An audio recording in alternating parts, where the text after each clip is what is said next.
بسم الله الرحمن الرحيم هل أتى على الإنسان حين من الدهر لم يكن شيئا مذكورا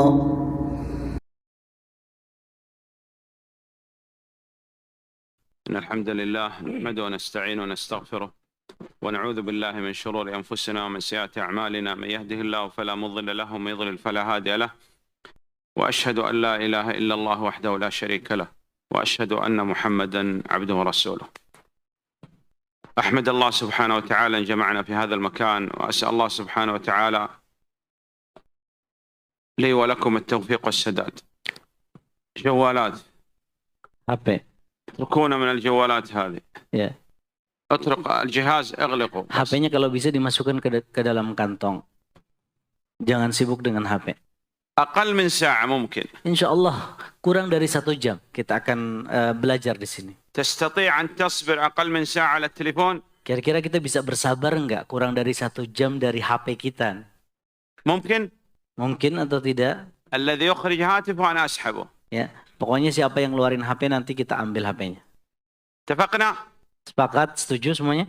قربوا علينا شوي. Silahkan maju. Ya, kalau masih ada jarak yang bisa untuk maju merapat silahkan. نعم.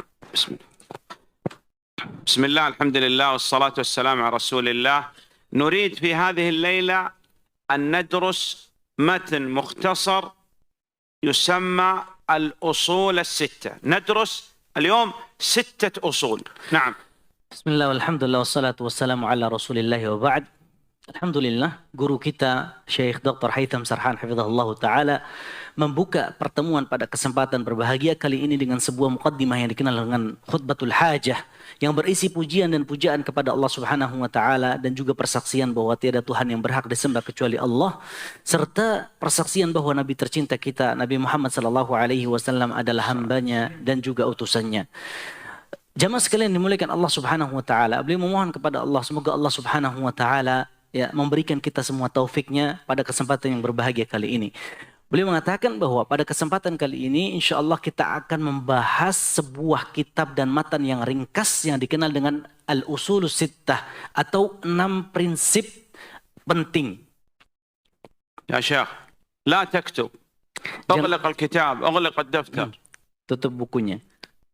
اغلق. Tutup bukunya, jangan ada yang mencatat. Semuanya fokus dengan apa yang disampaikan oleh beliau. هذه الأصول الستة في التوحيد. Ya. 6 prinsip penting atau 6 prinsip besar ini ya berkaitan dengan tauhid, mengesahkan ibadah kepada Allah Subhanahu wa taala. لماذا ندرس التوحيد؟ Ya, yang menjadi pertanyaan, kenapa kita harus mempelajari tauhid? لأن التوحيد هو حق الله سبحانه وتعالى على العبيد. Karena mentauhidkan Allah merupakan hak kepemilikan Allah Subhanahu wa taala yang diwajibkan atas seluruh hambanya. لا يقبل الله سبحانه وتعالى أي عبادة إلا بالتوحيد. Itu yang pertama. Adapun yang kedua, karena Allah Subhanahu wa taala tidak akan menerima ibadah siapapun kecuali dengan mentauhidkannya. لا يدخل الجنة إلا موحد. Yang ketiga, karena tidak akan masuk ke dalam surga Allah Subhanahu wa taala kecuali seseorang yang bertauhid. تكثير الحسنات. Dengan tauhid kita bisa memperbanyak pahala dan ganjaran di sisi Allah. تكفير السيئات. Dengan tauhid juga merupakan salah satu sebab yang bisa menghapuskan dosa-dosa kita. سبب لشفاعة النبي صلى الله عليه وسلم. Dengan tauhid kita juga bisa mendapatkan syafaatnya Nabi Muhammad sallallahu alaihi wasallam. ممكن يلقاك إنسان وأنت تمشي في الشارع يقول أنت موحد؟ Ya, boleh jadi ketika kita keluar berjalan di luar sana, ada seseorang yang bertanya kepada kita, apakah kita adalah orang yang bertauhid? تقول نعم أنا موحد. Pasti secara spontan jawabannya adalah ya, saya adalah orang yang bertauhid. يقول اشرح لي التوحيد. Pasti dia akan bertanya kembali, jelaskan kepada saya apa itu tauhid. إذا لم تشرح يقول أنت كذاب.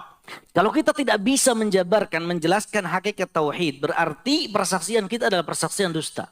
ممكن يقول لك طيب أنت مشرك. Nah, ada lagi yang bertanya, apakah kita adalah orang yang menyekutukan Allah Subhanahu wa taala? تقول أعوذ بالله أنا لست بمشرك. Pasti kita akan menghindar, kita akan mengucapkan aku berlindung kepada Allah Subhanahu wa taala dari perbuatan syirik, aku bukan ahli kesyirikan. طيب يقول ما هذا الشرك؟ ما هو الشرك؟ تعرفه؟ Baik, dia akan bertanya kembali, apa itu hakikat kesyirikan? Apakah engkau mengetahuinya?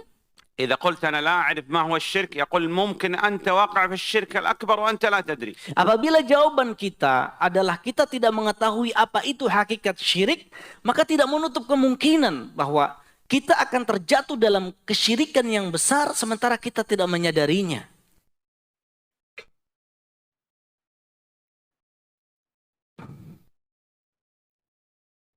لا أحد يتكلم. Beliau mengingatkan kembali, tolong kita jaga kedisiplinan kita ketika kita belajar. Jangan ada yang berbicara sendiri atau mengajak bicara temannya. طيب. إذن لماذا ندرس التوحيد؟ Ya. Kalau begitu, untuk apa kita belajar tauhid? لماذا ندرس الأصول الستة؟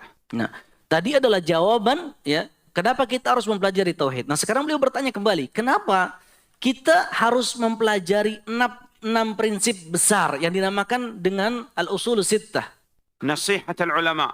Ya, alasannya yang pertama adalah karena ini adalah nasihat dari para ulama untuk mengkaji kitab ini. العدد إذا ذكر العدد في نصوص الكتاب والسنة هل يحدد بهذا العدد أو يمكن نزيد عليه؟ يعني مثلا أركان الإسلام 5 قال بني الإسلام على 5 فالعدد إذا ذكر في نصوص الكتاب والسنة هل نزيد عليه أو لا نزيد عليه يكون كما هو مذكور؟ نعم. Di sini ada sebuah pertanyaan yang perlu untuk kita perhatikan bersama. Jumlah dan bilangan yang tertera di dalam Al-Quranul Karim dan Sunnah Nabi SAW. Apakah jumlah dan bilangan tersebut adalah maksud atau termaksud di dalam nas? Artinya kita bisa menambah atau kita tidak bisa menambah. Sebagai contoh yang beliau sebutkan, di dalam hadis Nabi SAW mengatakan bahwasanya Islam dibangun di atas 5 pondasi. Rukun Islam ada 5. Apakah kita boleh menambah rukun Islam menjadi 6 ataukah tidak? ننظر في بقية النصوص من الكتاب والسنة إذا وجدنا ما يزيد على هذا العدد أصبح العدد غير محدد وإذا لم نجد أصبح العدد محدد. مثاله أركان الإسلام 5 ما وجدنا في أي نص من نصوص الكتاب والسنة ما يزيد عليها أصبحت محددة. أركان الإسلام أركان الإيمان. نعم. Kata beliau, ya, jawabannya adalah kita melihat, memperhatikan, meneliti kembali nas-nas yang ada dalam Al-Quranul Karim dan Sunnah Nabi SAW. Apabila ada sebuah bilangan yang disebutkan di dalam Al-Quranul Karim dan Sunnah Nabi SAW, setelah kita meneliti berbagai banyak macam nas, ternyata ada beberapa hal yang bisa menambahkan bilangan ini, berarti bilangan dalam nas yang disebutkan itu tidak bermaksud. Ya, itu tidak bermaksud. Artinya bukan sesuatu hal yang tidak bisa ditambah. Kalau kita perhatikan ternyata tidak ada nas-nas dari Al-Quranul Karim dan Sunnah Nabi SAW yang bisa menambahkan bilangan yang telah disebutkan, berarti memang bilangan itu secara sengaja disebutkan. Artinya tidak bisa ditambah. وإذا وجدنا ما يزيد على هذا العدد أصبح ليس له مفهوم. مثاله 10 مبشرين بالجنة وجدنا من بشرهم النبي عليه الصلاة والسلام بالجنة غير هؤلاء 10 مثل أمهات المؤمنين مثلا. Beliau menyebutkan sebuah contoh. Contoh yang pertama tadi tentang rukun Islam. Contoh pertama tentang rukun Islam. Ketika kita perhatikan, Nabi mengatakan bahwa rukun Islam itu dibangun di atas 5 pondasi. Ternyata tidak ada di dalam dalil-dalil Al-Quranul Karim dan Sunnah Nabi SAW yang menyebutkan tambahan untuk rukun Islam. Berarti jumlah rukun Islam itu paten. Cuma 5, tidak bisa ditambahkan. Ada yang lain, jenis yang lain, bilangan yang lain yang memang bisa ditambahkan, bukan paten. Gitu. Contohnya adalah di dalam sebuah hadits Nabi SAW disebutkan ada 10 orang yang diberitakan kabar gembira bahwa semuanya masuk ke dalam surga Allah. Apakah hanya mereka saja 10 orang yang diberitakan kabar gembira? Tentunya tidak. Ada di dalam nas-nas yang lain yang menerangkan bahwa selain 10 orang tadi juga pernah diberitakan kabar gembira bahwa mereka masuk ke dalam surga Allah. Contohnya adalah Ummahatul Mukminin, ibunda dari kalangan orang-orang yang beriman, yaitu istri-istri Nabi SAW. طيب قد يقول قائل لماذا قال النبي صلى الله عليه وسلم 10 مبشرين بالجنة و5 من الفطرة وهو أكثر من هذا العدد؟ لماذا؟ Nah, yang menjadi pertanyaan berikutnya, kenapa Nabi Shallallahu Alaihi Wasallam menyebutkan di dalam sebuah hadis bahwa ada 10 orang yang dikabarkan akan masuk ke dalam surga Allah, sementara jumlah mereka sebetulnya lebih dari 10. Begitu juga, ya, kenapa Nabi Shallallahu Alaihi Wasallam mengatakan bahwa ada 5 sifat yang merupakan fitrah manusia, sementara di dalam hadis yang lain ternyata ada sifat-sifat yang lain yang merupakan bagian dari fitrah manusia. Sebetulnya apa tujuan dibalik penyebutan Nabi Shallallahu Alaihi Wasallam terhadap bilangan seperti ini? هذا من حسن تعليم النبي صلى الله عليه وسلم. أراد من الصحابة رضوان الله عليهم في مجلس أن يحفظوا 10 مبشرين بالجنة، حتى إذا خرجوا من مجلس النبي صلى الله عليه وسلم استطاعوا أن يتذكروا هؤلاء 10 يضبطوهم. نعم. Tentunya jawabannya ini merupakan baiknya atau bagusnya metode pendidikan Nabi Shallallahu Alaihi Wasallam kepada para sahabat. Ketika Nabi Shallallahu Alaihi Wasallam mengajarkan para sahabat bahwa ada 10 orang yang dikabarkan akan masuk ke dalam surga Allah, ini tujuannya adalah agar para sahabat bisa menguasai apa yang disampaikan oleh baginda Nabi Shallallahu Alaihi Wasallam, sehingganya ketika mereka keluar dari masjid misalkan, ya, keluar, mereka bisa menghitung apa yang disampaikan oleh Rasulullah Sallallahu Alaihi Wasallam bahwa jumlah yang tadi disebutkan oleh Rasulullah yang dikabarkan masuk ke dalam surga ada 10. نعم. ومثل الآن هنا سندرس أصول 6. هناك في الإسلام أكثر من 6 أصول، لكن اليوم نريد تحفظ وتضبط أصول 6 من أصول الإسلام. Ya. Sama seperti halnya dengan kasus yang tadi kita sebutkan, permasalahan judul dalam kitab ini yaitu Al-Usulus Sittah, 6 prinsip dasar atau 6 prinsip penting di antara prinsip-prinsip Islam. Karena di dalam syariat Islam ada banyak prinsip yang harus diperhatikan dan dijaga oleh setiap muslim. Hanya penulis rahimahullah ketika menyebutkan 6, tujuannya agar kita bisa menguasai dan menghafalkan dengan mudah. نعم. وهي سهلة إن شاء الله. 6 prinsip ini insya Allah mudah untuk kita pahami. الأول إخلاص الدين لله وضد الإخلاص الشرك. Ya. Prinsip yang pertama adalah mengesahkan ibadah hanya untuk Allah Subhanahu wa Ta'ala dan menjauhi lawan dari ikhlas, yaitu apa? Kesyirikan. الثاني الاجتماع، لابد أن نجتمع كما اجتمع النبي صلى الله عليه وسلم والصحابة رضوان الله عليهم، وضد الاجتماع الافتراق، لا نفترق. نعم. Prinsip yang kedua adalah bersatu, berkumpul sebagaimana dahulu persatuan para sahabat Nabi Shallallahu Alaihi Wasallam bersama Nabi Shallallahu Alaihi Wasallam, dan lawan dari persatuan adalah perpecahan, perpisahan. Makanya kita sebagai seorang muslim diminta untuk bersatu, ya, dan dilarang untuk berpecah belah, bercerai-berai. نعم. الثالث السمع والطاعة، لابد نسمع ونطيع لولاة الأمر، الأمراء، الرؤساء، العلماء، وضده عدم السمع والطاعة والخروج والمظاهرات. Prinsip yang ketiga adalah mendengar dan taat kepada para pemimpin-pemimpin kita, yaitu pemimpin kaum muslimin, dan juga mendengar dan taat kepada para ulama kaum muslimin.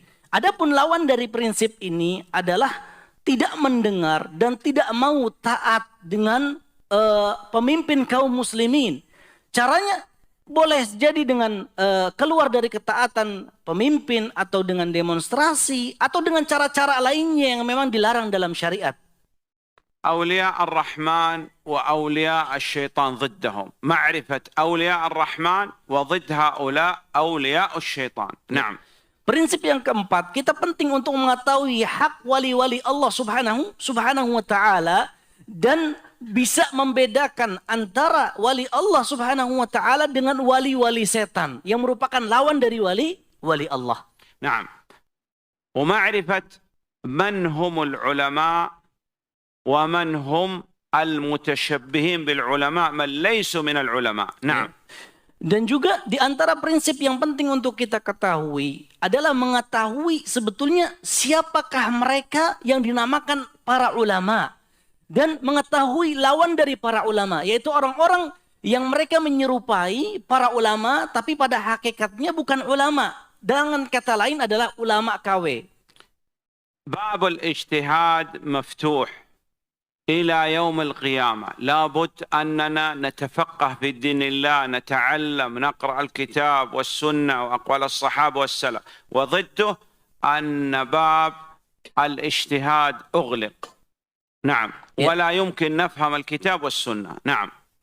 Prinsip yang selanjutnya yang harus kita ketahui bersama bahwa pintu ijtihad di dalam memahami agama Allah Subhanahu wa taala itu terbuka lebar, tidak akan ditutup sampai hari kiamat tiba. Dan ini mengundang kita, jemaah sekalian yang dimuliakan Allah, agar kita berusaha untuk bersungguh-sungguh dalam mengkaji ayat-ayat Allah Subhanahu wa taala dan hadis-hadis Rasulullah sallallahu alaihi wasallam, mempelajari perkataan para sahabat Nabi sallallahu alaihi wasallam agar bisa mencapai kepada derajat ijtihad, ya.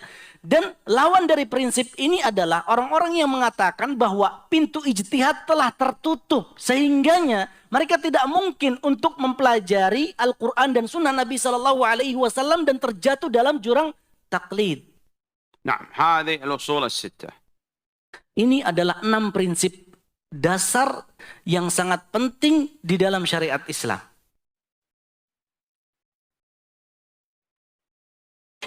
تليفون. HP-nya. Siapa yang megang HP? Boleh pinjam HP-nya sebentar? هات. HP-nya boleh dibawa ke sini? آيفون. لا تخرج التليفون يا شيخ، اجلس. Duduk. Kalau begitu jangan ada yang mengeluarkan HP. نعم. إذا نبدأ بالأصل الأول. Kita akan mulai penjabaran dari prinsip yang pertama. ما هو الأصل الأول؟ Tadi apa? Ya, prinsip yang pertama yang telah kita sebutkan. الإخلاص وضد الإخلاص الشرك. نعم. Yaitu ikhlas, mengikhlaskan ibadah, memurnikan ibadah hanya untuk Allah Subhanahu wa taala, dan lawan dari ikhlas adalah menyekutukan Allah Subhanahu wa taala dalam beribadah. نعم. عندنا سورة كاملة اسمها سورة الإخلاص. Ya, di dalam Al-Qur'an ada sebuah surat yang dinamakan dengan surat Al-Qur'an, surat Al-Ikhlas, mohon maaf. تعدل ثلث القرآن. Dan surat Al-Ikhlas ini pahalanya senilai dengan sepertiga Al-Qur'an. أخلصت في وصف الله. Ya. سميت بهذا الاسم لأنها أخلصت في وصف الله، لا يوجد فيها لا قصص ولا أحكام، ليس فيها إلا التوحيد. Ya. Kenapa dinamakan dengan surat Al-Ikhlas? Karena memang ayat-ayat yang ada dalam surat Al-Ikhlas itu betul-betul murni menceritakan tentang sifat-sifat Allah Subhanahu wa taala. Tidak ada kisah, tidak ada cerita, semuanya berkaitan dengan Allah Subhanahu wa taala saja. وقيل أنها سميت بهذا الاسم لأنها تخلص قارئها من الشرك بإذن الله. Ya. Ada perkataan lain atau pendapat yang lain yang mengatakan bahwa dinamakan dengan surat Al-Ikhlas karena surat Al-Ikhlas apabila difahami dengan baik itu bisa memurnikan, bisa membersihkan, bisa mensucikan hati seseorang agar tidak terjatuh dalam kesyirikan, sehingganya bisa mengesahkan ibadah hanya untuk Allah. نعم. إذا لابد أن نفرد الله سبحانه وتعالى بأنواع التوحيد الثلاثة: الربوبية، الألوهية، الأسماء والصفات. Dan kewajiban kita dalam bertauhid adalah mengesahkan Allah Subhanahu wa taala dalam 3 macam tauhid, yaitu tauhid rububiyah, tauhid uluhiyah, dan tauhid asma wa sifat. وضده قال الشرك في توحيد الربوبية، في توحيد الألوهية، في توحيد الأسماء والصفات. Dan lawan dari tauhid adalah menyekutukan Allah Subhanahu wa taala, berbuat kesyirikan, baik itu di dalam rububiyah Allah atau dalam hak uluhiyah Allah ataupun perbuatan kesyirikan dalam nama-nama dan sifat-sifat Allah Subhanahu wa taala. الله سبحانه وتعالى لا يرضى أن يشرك معه أحد في عبادته. أي أحد، لا نبي ولا ولي ولا جني ولا صالح ولا ملك. نعم. Allah Subhanahu wa taala tidak akan ridho, tidak akan suka, tidak akan rela apabila haknya itu dibagi itu adalah merupakan hak Allah Subhanahu wa taala mutlak yang tidak boleh diberikan kepada selain Allah. Baik ibadah itu ditujukan untuk wali ataupun untuk nabi ataupun untuk para malaikat ataupun untuk jin ataupun untuk yang selainnya. نعم. الثاني Prinsip yang kedua apa? الأصل الثاني Prinsip yang kedua, al-ijtima'. الاجتماع Ya, prinsip yang kedua adalah bersatu. وضد الافتراق. Yang lawannya adalah berpecah belah. والنبي صلى الله عليه وسلم حذر من افتراق الأمة. Ya. Nabi Shallallahu Alaihi Wasallam telah memperingati umatnya dari perpecahan. وأمر بأن نجتمع وذكر أن الفرقة الناجية أسأل الله يجعلنا وإياكم منهم. اللهم آمين. ذكر أنهم هم الجماعة وفي رواية قال ما أنا عليه اليوم وأصحابي. Ya. Dan baginda Nabi Shallallahu Alaihi Wasallam telah memerintahkan umatnya, mengajak umatnya untuk bersatu. Bahkan di dalam sebuah hadis Nabi Shallallahu Alaihi Wasallam menyebutkan ya bahwa kelompok yang akan selamat sebagaimana yang dijelaskan oleh Nabi Shallallahu Alaihi Wasallam atau yang dinamakan dengan firqatun najiyah, beliau menyebutkan dia adalah al-jamaah. Mereka adalah orang yang bersatu. Dalam riwayat lain dijelaskan arti dari jamaah di sini adalah yaitu orang-orang yang masih berpegang teguh dengan apa yang diajarkan oleh Nabi Shallallahu Alaihi Wasallam dan diikuti oleh para sahabatnya. نجتمع على عبادة رب واحد سبحانه وتعالى. Di mana kita bersatu dan berkumpul bersama untuk menyembah dan beribadah kepada satu Tuhan. نبي واحد عليه الصلاة والسلام. Dan mengikuti satu nabi. شريعة واحدة. Menjalankan satu syariat. قبلة واحدة. Mengarah ke arah kiblat yang satu. أمة واحدة. Dan bersatu untuk menjadi satu umat yang terpadu.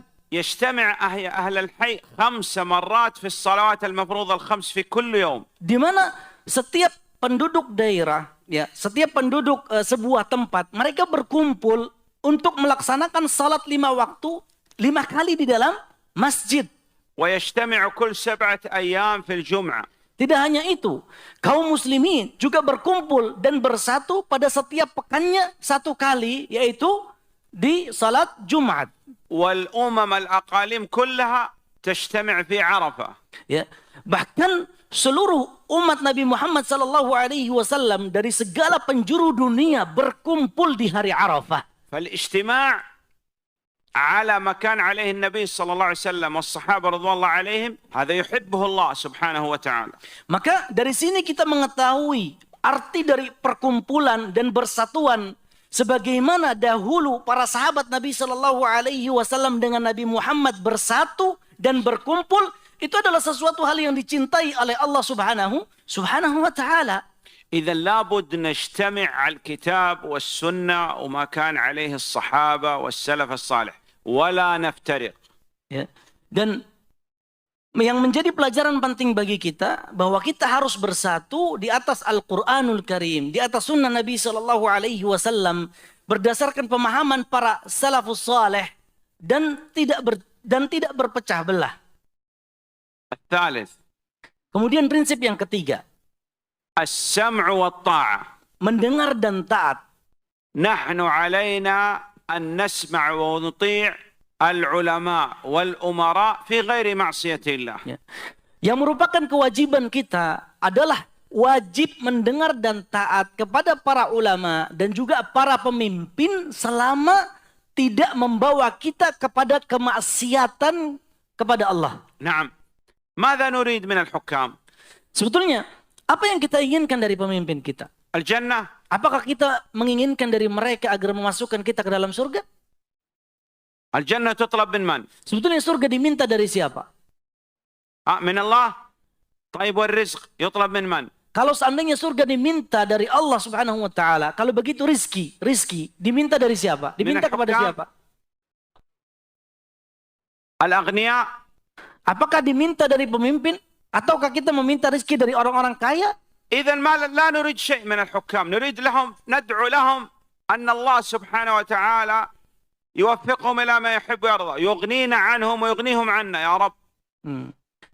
Berarti ya, teman-teman sekalian yang dimuliakan Allah Subhanahu wa taala, kita tidak ada keinginan dunia dari pemimpin kita kecuali kebaikan untuk mereka. Caranya dengan kita mendoakan mereka dan juga meminta kepada Allah Subhanahu wa taala agar mereka diberikan taufik oleh Allah Subhanahu wa taala dalam mengemban amanah dan tugas yang mereka jalani, ya. Kita juga meminta kepada Allah agar Allah Subhanahu wa taala mencukupkan kita dengan karunia dan rizki dari Allah sebagaimana Allah mencukupkan mereka dari karunia dan rizki darinya. نعم. الرابع. Prinsip yang keempat. أولياء الرحمن وأولياء الشيطان. نسأل العافية والسلام. Perbedaan antara wali Allah Subhanahu wa taala dan wali setan. من هم أولياء الرحمن؟ Pertanyaan yang pertama, siapakah yang dinamakan dengan wali Allah? هم الذين ذكرهم الله سبحانه وتعالى في قوله ألا إن أولياء الله لا خوف عليهم ولا هم يحزنون من هم الذين آمنوا وكانوا يتقون يعني جمعوا بين الإيمان والتقوى. نعم. Wali Allah Subhanahu wa taala adalah sebagaimana yang dijelaskan di dalam Al-Qur'anul Karim, di mana Allah Subhanahu wa taala mengatakan sesungguhnya wali Allah Subhanahu wa taala yang mereka tidak merasakan takut dan tidak merasakan kesedihan adalah mereka-mereka yang beriman kepada Allah dan bertakwa kepadanya. Dengan kata lain, seorang wali di antara wali-wali Allah adalah orang yang bisa menggabungkan antara keimanan dan ketakwaan. من كان مؤمنا تقيا كان لله وليا. Maka siapapun yang beriman kepada Allah dan bertakwa, maka statusnya adalah wali bagi Allah.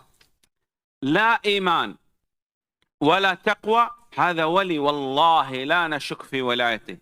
Ya, kata beliau, adapun orang yang tidak beriman dan tidak bertakwa, dia juga adalah wali demi Allah. Saya tidak ragu dengan kewaliannya. من أولياء الشيطان. Tapi dia termasuk dari wali setan. نعم. إنسان ينام بين القبور. Ya, seseorang yang tidur di tengah-tengah kuburan, يشرب الخمور. yang suka minum khamar, يسرق. yang gemar mencuri, لا يتطهر من بوله. yang tidak berhati-hati dari percikan air kencingnya, لا يصلي لا يصوم. tidak salat, tidak puasa, لا يأتي بالعبادات. tidak banyak beribadah kepada Allah. هذا ولي والله ولي. Demi Allah, dia adalah seorang wali. لا شك في ولايته. Dan aku tidak ragu tentang kewaliannya. من أولياء من؟ Namun dia termasuk dari wali siapa? شيطان لا نشك في هذا. Ya, dia adalah wali setan tanpa ada keraguan sedikit pun. نعم. لكن أولياء الرحمن أسأل الله يجعلني وياكم منهم لابد أن يكون الولي يتبع النبي عليه الصلاة والسلام. Ya. Adapun wali Allah Subhanahu wa taala, ya, adalah seseorang yang memang diharuskan, diwajibkan untuk mengikuti syariat dan tuntunan Nabi Muhammad sallallahu alaihi wasallam. أيهما أفضل الولي أو النبي؟ Sebetulnya mana yang lebih mulia di sisi Allah? Wali atau nabi? لا نشك في هذا. Tanpa ada keraguan sedikit pun dalam hal ini. لأن الولي إذا كان لا يتبع نبي هذا معناه أنه كافر. Ya, karena seorang wali apabila tidak mengikuti ajaran dan tuntunan Nabi Muhammad SAW, berarti dia adalah seorang yang kafir. نعم. ولا بد أن الولي من أولياء الله يظهر عليه أثر الاتباع، أثر السمع والطاعة، أثر العبادة. نعم. Ya. لا المعصية. نسأل الله في السلامة. Maka seorang wali di antara wali-wali Allah Subhanahu wa taala itu harus terlihat, harus nampak dari dirinya, ya, tanda-tanda tentang kesungguhannya dalam mengikuti syariat Nabi Muhammad sallallahu alaihi wasallam, baik dalam beribadah ataupun yang lainnya. بل أحياء عند ربهم يرزقون. يرزقون أو يرزقون. Wali-wali Allah, kata Allah Subhanahu wa taala, wali-wali Allah itu mereka sebetulnya dalam kondisi hidup. Akan tetapi mereka memberi rizki atau diberi rizki. يرزقون أو يرزقون. يرزقون إذا فقراء. Ya. Di dalam ayat suci Al-Quran dijelaskan bahwasannya wali-wali Allah itu mereka diberikan rizki. Allah yang memberikan mereka rezeki. Berarti mereka semuanya adalah orang-orang yang fakir, yang butuh kepada Allah. ما يمكن أن يكون الولي يرزق، لا يرزق إلا الله سبحانه وتعالى، لا يخلق إلا الله سبحانه وتعالى، Karena لا bagaimana ينفع إلا الله سبحانه وتعالى. فالولي يعلق، الولي من أولياء الله يعلق الخلق بالخالق، والولي من أولياء الشيطان يعلق الخلق به. نعم. bagaimanapun juga seorang wali itu tidak mungkin bisa memberikan rezeki kepada makhluk. Seorang wali tidak mungkin bisa menciptakan makhluk. Seorang wali tidak mungkin bisa memberikan manfaat apapun kepada seorang makhluk. Yang bisa melakukan itu semua adalah Allah. Makanya di sini kita mengetahui perbedaan antara wali Allah dengan wali setan. Wali Allah itu mengajak manusia untuk menggantungkan hati mereka hanya kepada Allah. Adapun wali setan, mereka mengajak manusia untuk menggantungkan hati mereka kepada dirinya. في قرية من القرى كان هناك رجل يزعم أنه ولي. Ya. Ada sebuah kisah bahwa di salah satu daerah, ya, ada seseorang yang mengaku bahwa dirinya adalah seorang wali. وأكل أموال أهل القرية كلها. Dan dia telah memakan harta seluruh penduduk daerah tersebut. يوجد رجل في القرية فقير مسكين. Nah, di sana ada orang miskin, ya. عنده شاة غنم. Ada orang miskin yang memiliki harta berupa kambing.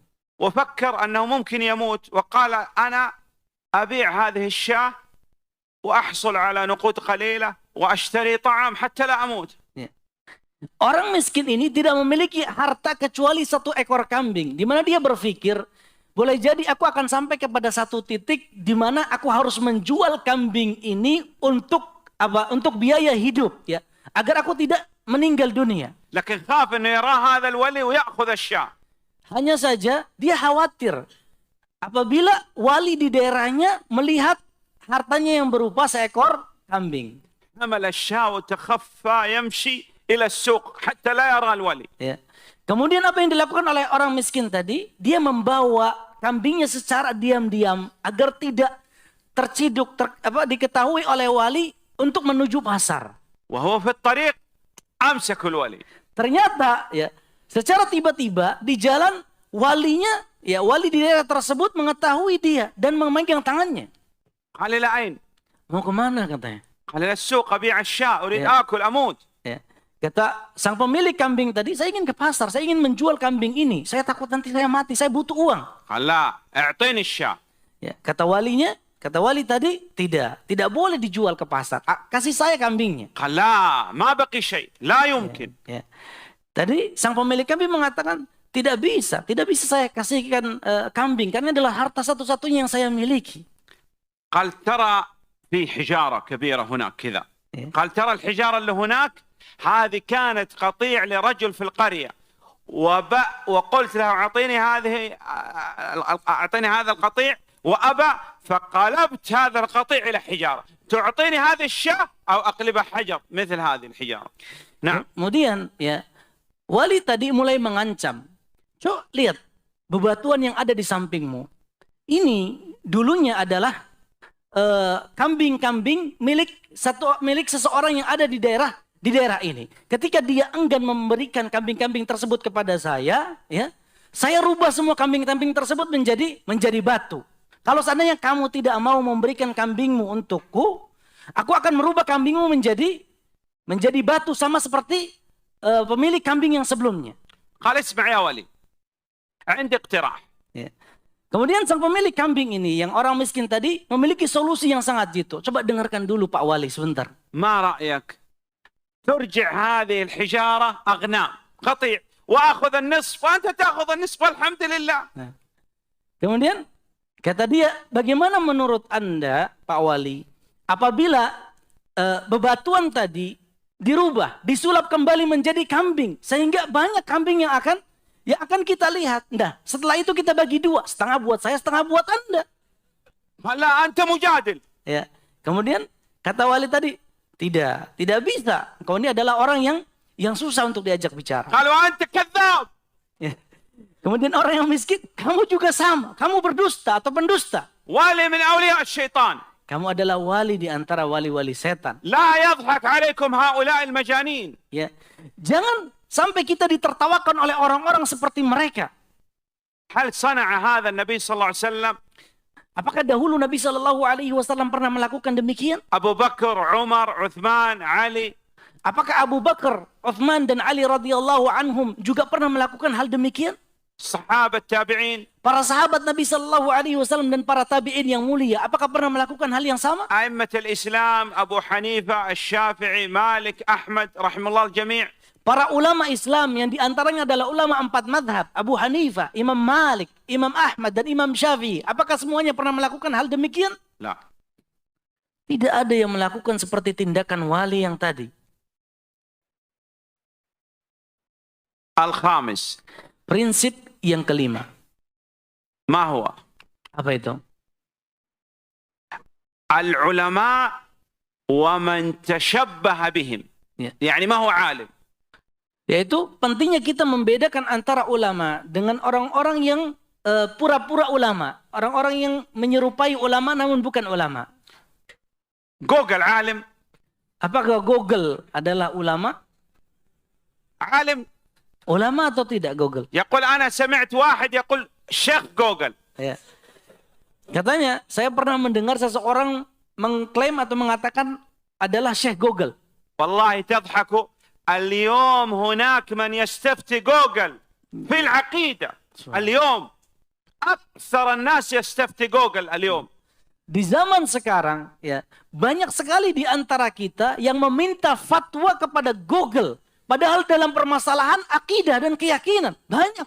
صح أو لا؟ Betul atau tidak? وبعدين تضحكوا. إذا عندنا اليوم كثير من الناس لا يعرف العالم ممن ليس بعالم بل ممكن كافر. Ya. Dari sini kita tahu bahwa kebanyakan dari kita tidak bisa membedakan antara mana yang ulama dan mana yang bukan ulama. Bahkan terkadang sebagian orang meminta fatwa, ternyata yang menjawab adalah orang kafir. اتقوا الله لا تسأل جوجل. Ya, kita harus bertakwa kepada Allah Subhanahu wa taala. Jangan bertanya kepada Google. Allah amar بسؤال من. Allah Subhanahu wa taala memerintahkan kita untuk bertanya kepada siapa? فاسألوا أهل الذكر. Ya, kata Allah, fas'alu ahla dzikr. Bertanyalah kepada ahli dzikir. ليس جوجل. Bertanya kepada ulama bukan kepada Google. لأن جوجل مثل ما تريد. كيف مثل ما تريد؟ Karena Google akan memberikan jawaban seperti yang kita inginkan. اسأل جوجل. Coba kita sekali tanya kepada Google. قول لجوجل الأدلة على أن إبليس ليس في النار. يقول نعم ويعطيك الأدلة. Contohnya misalkan, tulis di Google dalil-dalil yang menerangkan bahwa iblis bukan termasuk dari penghuni neraka. Google akan menjawab, siap. Ya, ternyata keluar semua dalil-dalilnya. نعم. تريد الربا حلال. لا تكتب لجوجل حكم الربا خطأ. الناس يقولوا هذا. اكتب الأدلة على جواز أكل الربا يخرج لك أدلة. جوجل. Ya. Kalau kita tulis juga di Google tentang dalil-dalil yang menerangkan bolehnya memakan riba, Google pasti akan memberikan dalil-dalilnya secara lengkap. Jangan nulis apa hukum riba. Minta dalil-dalil yang menerangkan bolehnya riba, Google akan kasih juga. نعم. إذن لابد نعرف من هم العلماء ومن هم المتشبهين بهم.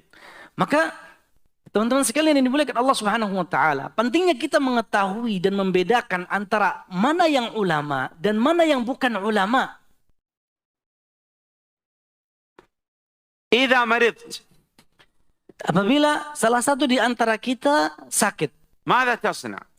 apa yang kita lakukan biasanya? تسأل جوجل؟ Apakah kita datang ke Google? لا. يقول Tidak. لا والله ما أسأل جوجل. Pasti jawaban kita tidak, demi Allah. Kita tidak akan bertanya kepada Google.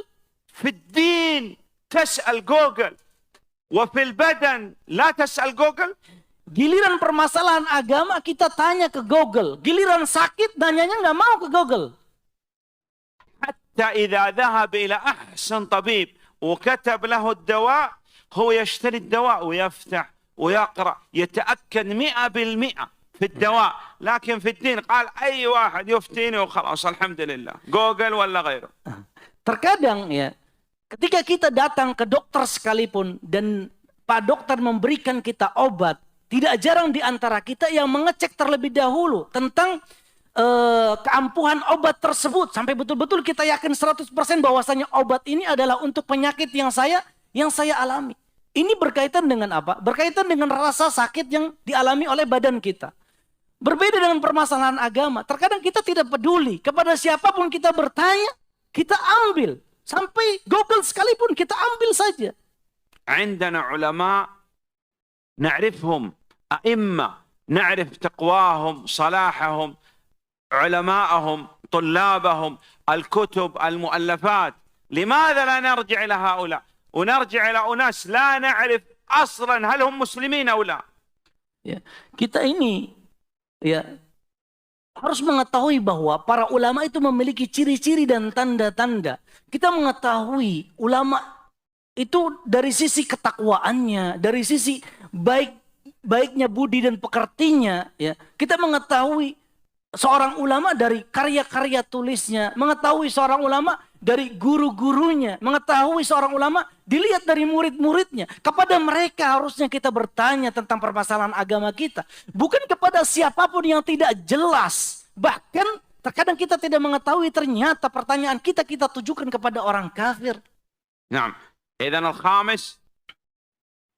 Kemudian prinsip yang kelima, Ma huwa? Prinsip yang kelima tadi yang sebutkan apa? تحذير من أن تستفتي من لا يعرف بالعلم ولا بالعبادة ولا بالعلماء. Ya. Yaitu berhati-hati dan berusaha untuk menjauhkan diri dari meminta fatwa kepada orang-orang yang tidak pernah diketahui dia adalah seorang penuntut ilmu, ya, bukan seorang ulama. السادس والأخير. Prinsip yang keenam, dan ini adalah prinsip yang terakhir, أن باب الاجتهاد مفتوح. bahwa pintu ijtihad terbuka lebar-lebar. لا بد أن نتعلم. Maka kewajiban kita adalah belajar. لا بد أن نفقه في دين الله. Kewajiban kita adalah berusaha untuk mendalami agama Allah. لا بد أن ندرس القرآن، ندرس السنة. Kita harus mempelajari Al-Quran dan Sunnah Nabi Sallallahu Alaihi Wasallam. لأن بعض الناس يقول لا خلاص أغلق باب الاجتهاد. Karena sebagian orang beralasan mengatakan bahwa pintu ijtihad sudah ditutup rapat. لا، تطلب من الله سبحانه وتعالى أن يعلمك. Ya, tidak. Yang benar bahwa kita meminta kepada Allah Subhanahu wa taala agar Allah mengaruniakan kita ilmu. لكن لا نخرج عن طريق السلف.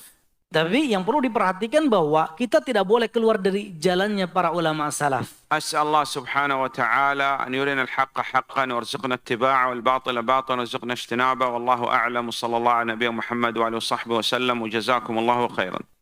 Ya. Beliau memohon kepada Allah Subhanahu wa taala semoga Allah Azza wa Jalla ya membukakan kepada kita pintu-pintu kebaikan dan mengaruniakan kita mengikutinya. Semoga Allah juga membukakan kepada kita pintu-pintu kebatilan dan mengaruniakan kita untuk menghindarinya. Beliau meminta kepada Allah semoga Allah Subhanahu wa taala memberikan ganjaran terbaiknya untuk kita semua. ندخل في المقطعين حقك أول. لا حول ولا قوة إلا بالله. ماذا أخذنا؟ ماذا استفدنا؟ كل واحد يذكر لي فائدة باللغة العربية باللغة الأندلسية ما في إشكال. Ya, setiap orang dari kita menyebutkan satu faedah yang disampaikan yang tadi telah disampaikan oleh Syekh. Pakai bahasa Arab boleh, pakai bahasa Indonesia juga boleh. Silakan. نعم. Ya. La. نعم. وياكم.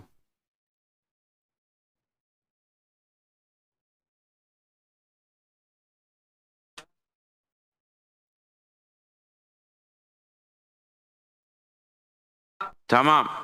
ويسألون جوجل. تمام. يقول استفدت أنا لا أسأل جوجل. ولو دخلت جوجل أتأكد 100% أن هذا موقع عالم معتبر، الشيخ بن باز، الشيخ بن عثيمين، الشيخ الفوزان، الشيخ الألباني. نعم. Nah, kata beliau ya bahwa satu faedah yang saya bisa petik adalah kita mengetahui bahwa kita tidak akan meminta fatwa kecuali kepada para ulama. Kita tidak akan meminta fatwa kepada Google. Seandainya kita membuka Google, ya bertanya kepada Google, maka kita harus pastikan terlebih dahulu bahwa situs yang kita buka adalah situs yang terpercaya, yang merupakan fatwa dari seorang ulama yang mu'tabar, seorang ulama yang besar seperti Syekh bin Baz atau Syekh Ibn Uthaymin atau Syekh Saleh Al-Fauzan atau Syekh Al-Albani dan ulama yang seperti mereka. نعم هو يؤذن الآن. نعم. بسم الله الحمد لله والصلاة والسلام على رسول الله. نعم ماذا استفدنا؟ Apa faedah yang kita bisa petik dari pelajaran kali ini? نعم بسم الله. Siapa? Ya. ها لا شيء. ها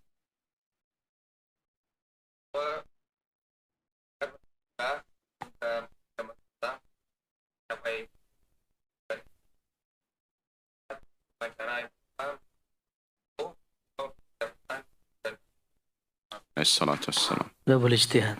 تمام. في سؤال. Ada pertanyaan dari jamaah? Ada yang ingin bertanya? هل يوجد سؤال؟ نعم شيخ.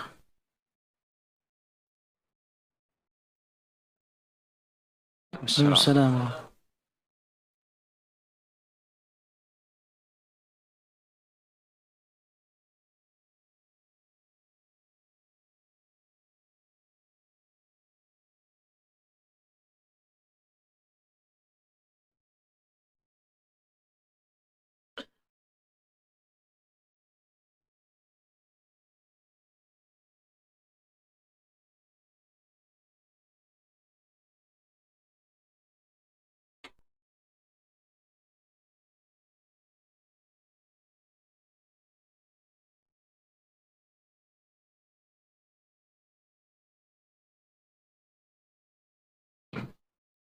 نعم. أبواب الجنة 8. نعم. وأبواب النار 7. كيف الناس يدخلون الجنة في أي باب؟ النبي صلى الله عليه وسلم عرف أنه يدخل الجنة في الفردوس، لكن نعم الناس. أبواب الجنة.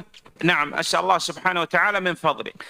هنا أبواب الجنة، في باب من أبواب الجنة وسمى باب الريان، يدخل منه من يكثر من الصيام. Ya, kata beliau, pintu surga memang ada 8. Ya, semoga Allah Subhanahu wa taala menjadikan kita semuanya termasuk dari para penghuni surga. Sebagai contoh misalkan sebuah pintu yang dinamakan dengan Rayyan. Pintu Ar-Rayyan ini adalah sebuah pintu di mana orang-orang yang banyak berpuasa selama di dunia akan masuk dari pintu tersebut. Nah, Abu Bakar As-Siddiq radhiyallahu anhu yud'a min kull al-abwab. Adapun Abu Bakar As-Siddiq, orang yang seperti Abu Bakar As-Siddiq radhiyallahu anhu akan dipanggil untuk masuk dari semua pintu surga yang ada. فأنت تسأل الله من فضله. Maka tugas kita adalah meminta kepada Allah Subhanahu wa taala dari karunia-Nya yang luas. لكن إذا فتح الله سبحانه وتعالى عليك باب من أبواب الجنة وكنت متقن في هذا الباب، حافظ على هذا الباب، إلزم هذا الباب. Maka yang menjadi catatan penting di sini, apabila kita diberikan karunia oleh Allah Subhanahu wa taala berupa kemudahan untuk menjalankan satu di antara sekian banyak pintu-pintu surga, hendaknya kita berusaha untuk menjaga pintu tersebut. Ya. يعني فتح الله على إنسان والصيام سهل عليه، نقول عندك هذا باب من أبواب الجنة الصيام حافظ عليه، قال لا أريد أيضا مع قيام الليل، فأصبح لا يقوم الليل ولا يصوم النهار، أضاع الباب الأول ولم يمسك الباب الثاني. Sebagai contoh misalkan ada seseorang yang diberikan kemudahan oleh Allah Subhanahu wa taala untuk melaksanakan ibadah puasa, dan sebagaimana yang kita ketahui ibadah puasa adalah salah satu pintu surga. Maka tugas kita adalah berusaha untuk menjaga pintu tersebut, karena Allah memberikan kemudahan bagi kita untuk menjalani ibadah puasa yang tidak diberikan kemudahan kepada orang-orang yang lain. Sebagian orang beralasan atau memiliki pikiran Allah telah memudahkan dia pintu puasa. Akhirnya ya dirinya mengajak untuk berpindah dari pintu puasa untuk melaksanakan pintu sholat malam misalkan. Yang sangat disayangkan pada akhirnya dia tidak menjalankan ibadah puasa dan dia juga tidak mampu untuk berpegang teguh dengan pintu salat ya. Naam. Naam.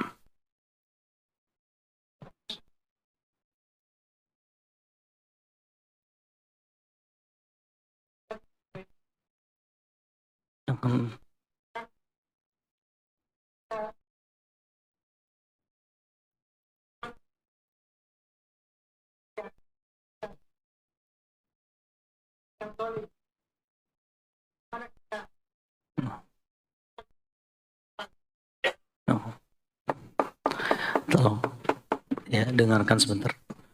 Beliau من الأصول السمع والطاعة لولاة الأمور وعدم المظاهرات. نعم. لكن السؤال ما هو الموقف الصحيح تجاه الأئمة إذا كان يعني عندهم ظلم وحتى نحصل إلى غرضنا إلى ما نريد إمام ظالم ونريد منه. نحن في الجنة أو في الدنيا.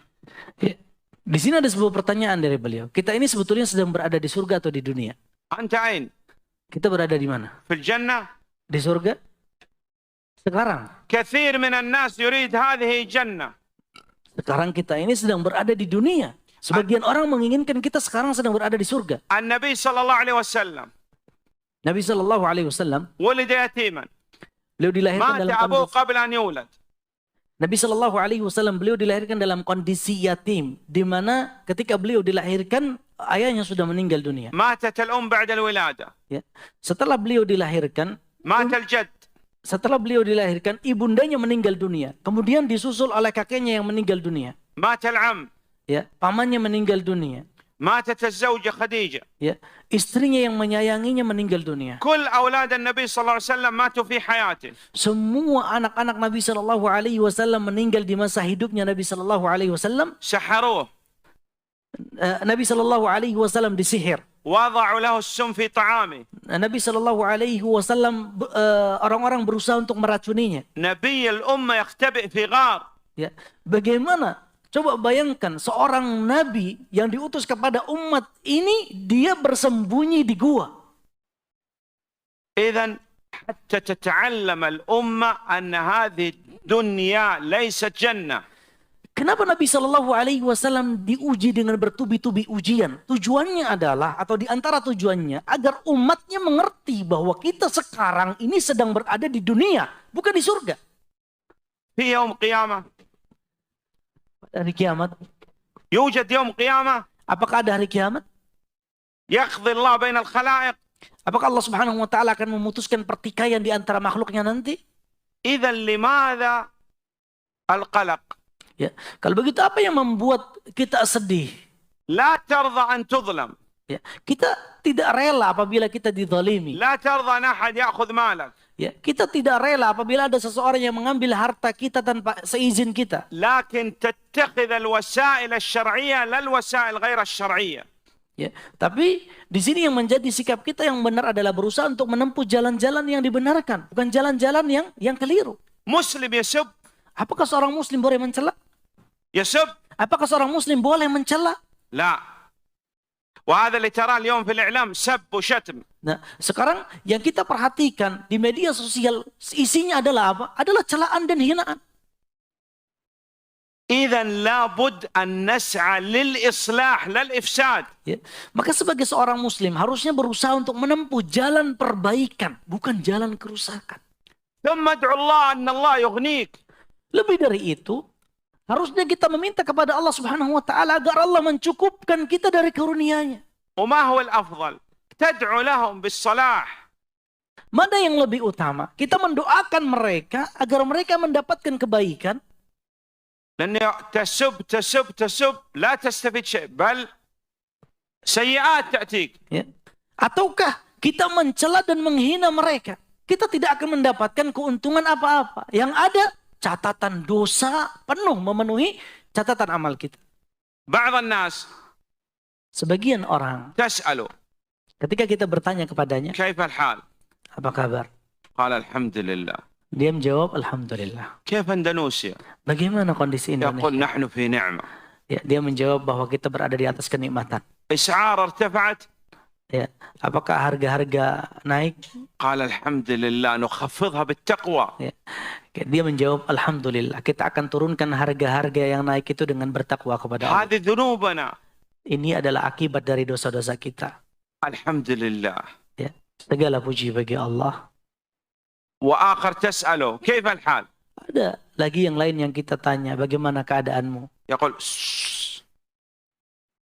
ya, dia akan menolak untuk menjawab. مشكلة Banyak masalah, مصيبة musibah besar. هؤلاء والسب وشتم Ya, akhirnya apa? Dia menyebutkan hinaan dan celaan untuk para pemimpin. أخذوا أموالنا Mengatakan bahwa mereka telah mengambil harta kita. مالك عند من؟ Sebetulnya harta kita ini di sisi رزقك عند من؟ rezeki kita ini siapa yang memberi? ها؟ لماذا تقول أكل أموالنا؟ Ya. إذا أنت عندك خلل في التوحيد. Kalau kita meyakini bahwasanya rezeki kita berada di tangan Allah Subhanahu wa taala, kenapa kita berani mengucapkan bahwa mereka telah mengambil harta kita? Berarti di sini terlihat di sini ada halal, ada kerusakan di dalam tauhid kita. ماذا صنع النبي صلى الله عليه وسلم عندما كان بمكة؟ Coba perhatikan apa yang dilakukan oleh baginda Nabi Shallallahu Alaihi Wasallam ketika beliau berada di kota Makkah. سب الكفار، Ya, di mana beliau dihina oleh orang-orang kafir. عاملهم بحسن الخلق. Tapi Nabi Shallallahu Alaihi Wasallam ya bermuamalah dengan mereka dengan akhlak yang baik. عندما مكنه الله سبحانه وتعالى منهم عفى عنهم. Dan yang lebih menarik lagi, ketika Nabi Shallallahu Alaihi Wasallam diberikan kekuasaan oleh Allah Subhanahu Wa Taala berkuasa atas orang-orang kafir, keburukan-keburukan yang mereka lakukan, Nabi maafkan. لابد أن نسعى لإصلاح المجتمع. Maka yang menjadi kewajiban kita adalah berusaha untuk melakukan perbaikan di tengah-tengah masyarakat kita. نكون مع حكامنا مع رؤسائنا مع علمائنا في غير معصية الله. Kita berjalan sesuai dengan arahan pemimpin kita, arahan para ulama kita, selama tidak bermaksiat kepada Allah. لا نزيد المشكلة مشكلة. Ya, jangan menambah masalah dengan masalah lain. تحل الخطأ بخطأ. Apakah boleh? Apakah bisa kita menyelesaikan masalah dengan masalah? اعتبروا بهذه الدول الآن حصلت فيها مظاهرات وانقلابات. Coba kita harus banyak mengambil pelajaran dari negeri-negeri yang telah terjadi banyak kerusakan karena demonstrasi. Kita harus mengambil pelajaran penting dari orang-orang seperti mereka. أسأل الله سبحانه وتعالى أن يوفق الجميع لما يحب ويرضى. وأسأل الله سبحانه وتعالى أن يديم علينا نعمة الأمن والإيمان وأن يوفق ولاة الأمور إلى ما يحب ويرضى. والله أعلم وصلى الله على نبينا محمد وعلى صحبه وسلم وجزاكم الله خيرا. Ya, beliau memohon kepada Allah Subhanahu Wa Taala, semoga Allah Subhanahu Wa Taala senantiasa memberikan taufiknya kepada kita semua. Semoga Allah Subhanahu Wa Taala senantiasa menjaga nikmat keimanan dan juga keamanan untuk kita semua. Semoga Allah Subhanahu Wa Taala memberikan bimbingan dan taufiknya kepada para pemimpin-pemimpin kita. Semoga Allah Azza wa Jalla memberikan ganjaran terbaiknya untuk kita semuanya. Allahumma amin, Allahumma amin. إنا خلقنا الإنسان من نطفة أمشاج نبتليه فجعلناه سميعا بصيرا إنا هديناه السبيل إما شاكرا وإما كفورا